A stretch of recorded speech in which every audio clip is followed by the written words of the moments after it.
chance points via their offensive rebounding. Pero if you say at this stage, maganda rin talaga defensa ng BMEG kasi mababa ang percentage from 3-point territory ng San Miguel.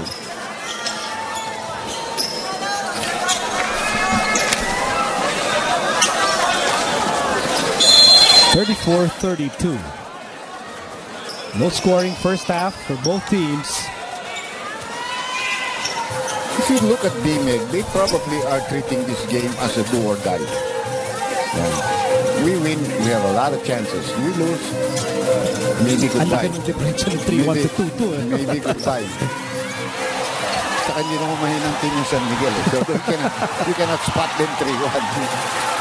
Ngayon, nagagalit tayo yung San Miguel. But that's it. I think it's a 30-second timeout for BMEG. Dondon Hontiveros really debating his case.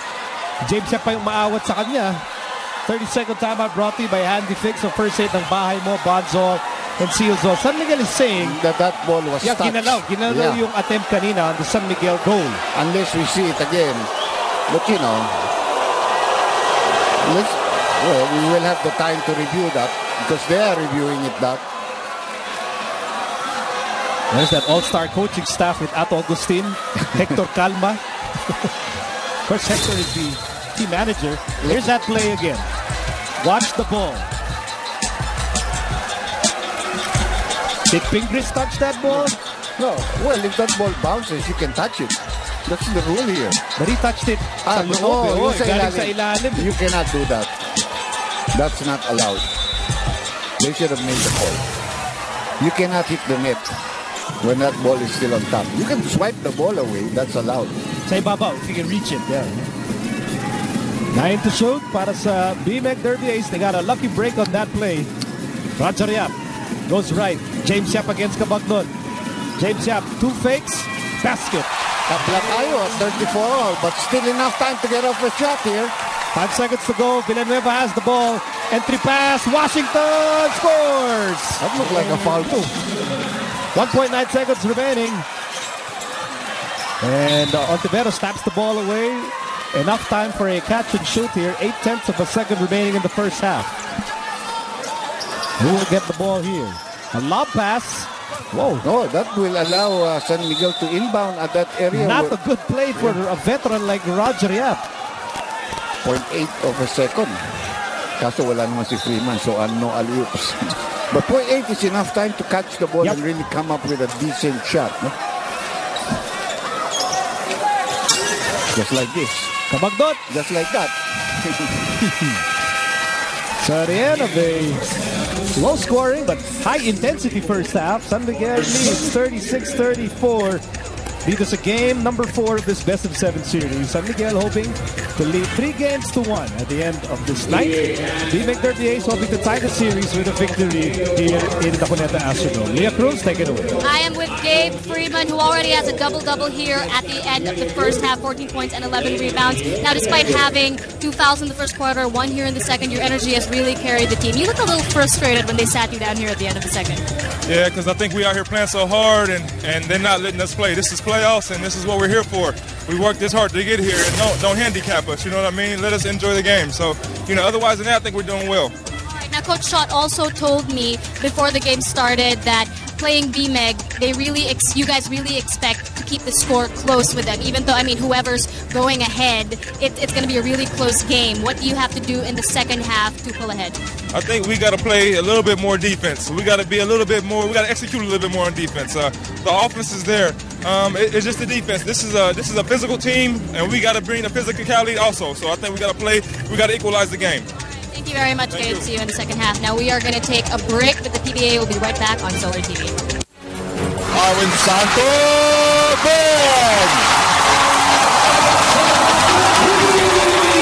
What a blast coming from Arwind Santos, and a beautiful pass coming from Gabe Freeman. Everybody's talented. Kahit sino kalaban mo, talented. So you have to be able to make stops to at least give yourself a chance. The Beermen's defense clobbered the offensive-minded Llamados. An advantage, a 2-1 advantage in this best of 7 semifinal series for the San Miguel Beermen. Will the Beermen grab the huge 3-1 lead? Or the Fighting Yamadas make it 2 games apiece? Game 4. At kulang man ang puntos sa scoreboard, di naman tayo nagkukulang sa kapanapanabik na aksyon dito sa Araneta Astrodome. Low scoring but high energy, high impact basketball being played. Dito sa Game 4 of the PBA Semifinals between the San Miguel Beermen and the BMEG Derby Nemados. Miko Alini with a good doctor, Dr. Jan, and Dr. J.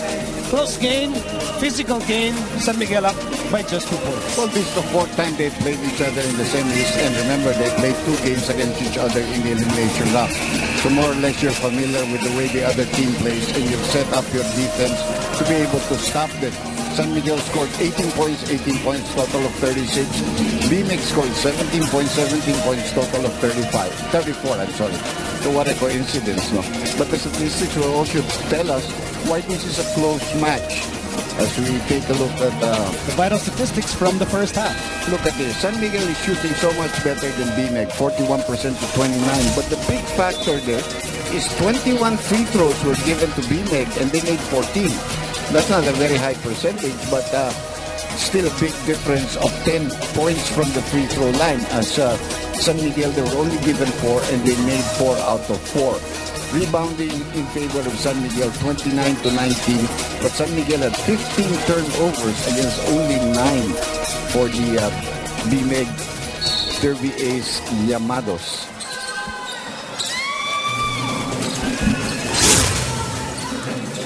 Welcome to the 3rd quarter. It's a Game 4 of this best of 7 series. Just recapping what has, just to recap what has happened. San Miguel led by just 1 point at the end of the 1st quarter. As Roger Yap misses the layup, and that ball will go to San Miguel. And San Miguel actually led by as many as 10 points, pero hinabol yan ng BMEG. So that's why San Miguel had a 2-point lead, just a 2-point lead at the end of the 2nd quarter. Well, I remember it was 30-20. Here San Miguel stopped scoring. BMEG finally broke that silence with a technical foul shot given to James Yap. Tapos tuloy-tuloy, naka-score rin sila. James Yap leads BMEG with 11 points, while Gabe Freeman has 14, I think. 14 points, 12 rebounds. Yep. Pero mahalaga rin tandaan, si Gabe Freeman picked up 3 fouls in the first half. Well, that's not going to stop him or stop the coaching staff of San Miguel from using him here. They continue to use him. If he picks up his 4th foul, he probably will have to sit down for a while. Good passing there. Aliado picked up his 3rd personal foul. He had just come in. Remember, he had to sit down because of 2 quick fouls. So not a big factor tonight si Aliado dahil may problema sa pagpa-foul.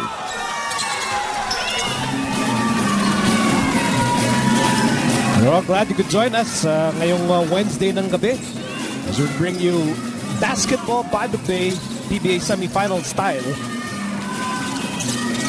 San Miguel gunning for a commanding 3-1 lead in the series. BMEG Derby Ace, they want to tie the series with an equalizer. Meantime, here's Arwind Santos to Kabagdon. They swing it over. Gabe Freeman fires a 3. The ball ends up with James Yap. Here's Roger Yap. Fingers. Lots of time to shoot para sa Yamados and a lot of hand-to-hand combat between Jonas Villanueva and James Yap.